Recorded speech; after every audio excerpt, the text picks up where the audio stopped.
এক গ্রামে থাকতো একজন বৃদ্ধ জাদুকর।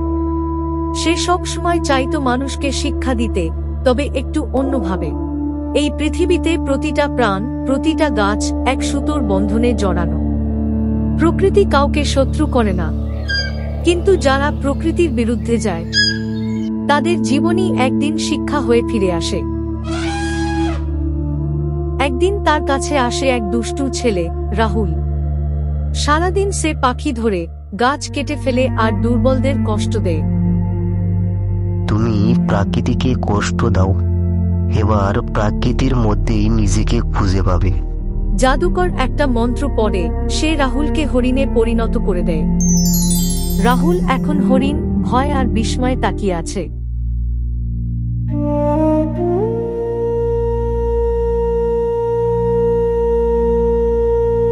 জঙ্গলে তার নতুন জীবন শুরু হয়। প্রথমেই সে দেখে বাঘ, সিংহের ভয়, খাবার জোগাড় করা কষ্ট, কেউ তাকে সাহায্য করছে না।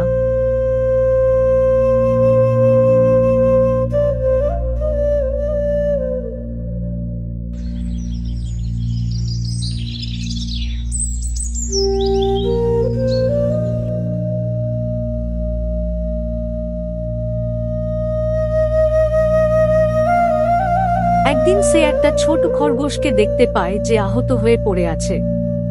রাহুল এবার সাহায্য করে। ভয় পাস না, আমি তোর বন্ধু।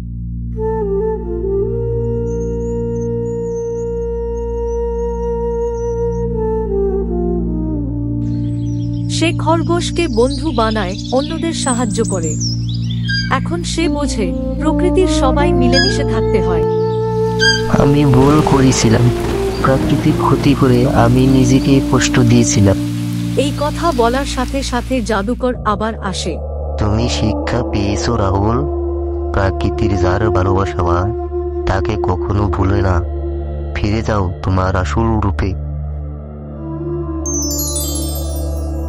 জাদুকর তাকে হরিণ থেকে আবার মানুষ বানিয়ে দেয়।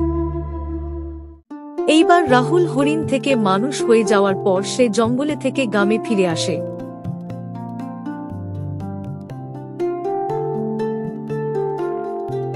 ওই যে রাহুল, ও তো বদলে গেছে। সে এখন গাছ লাগায়, পশুদের যত্ন নেয়।